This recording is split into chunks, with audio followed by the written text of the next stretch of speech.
First reading. A reading from the second book of Chronicles, chapter 24, verses 17 to 25. After Jehoiada's death, the officials of Judah came to pay court to the king, and the king listened to their advice. And they abandoned the temple of Yahweh, God of their ancestors, for the worship of sacred poles and idols.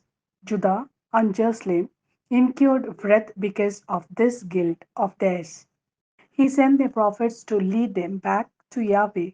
These put the case against them, but they would not listen. The Spirit of God then invested Zechariah, son of Jehoiada, the priest.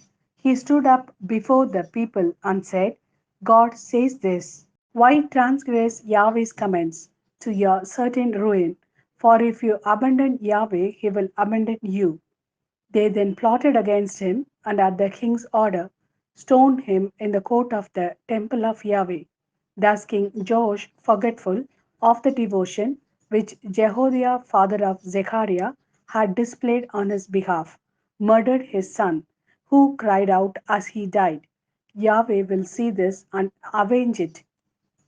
Although the invading Aramean army was only a small body of men, Yahweh allowed them to defeat a very large army because they had abandoned Yahweh, God of their ancestors.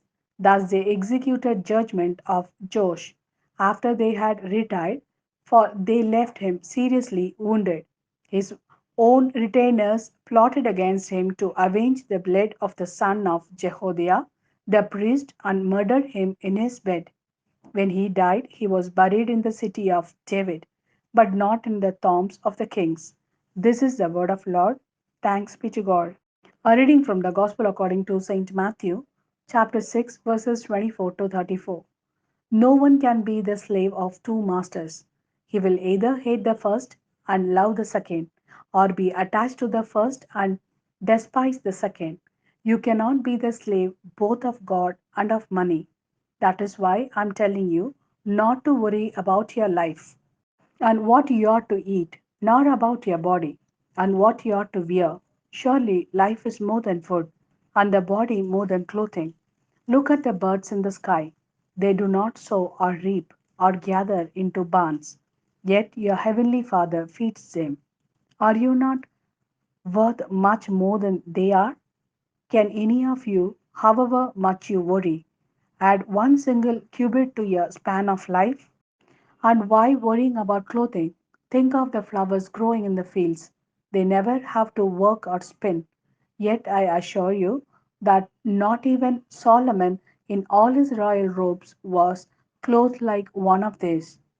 Now, if that is how God clothes the wild flowers growing in the field, which are there today and thrown into the furnace tomorrow, will He not much more look after you, you who have so little faith? So do not worry, do not say, what are we to eat? What are we to drink? What are we to wear? It is the Gentiles who set their hearts on all these things. Your heavenly Father knows you need them all. Set your hearts on His kingdom first and on God's saving justice, and all these other things will be given you as well.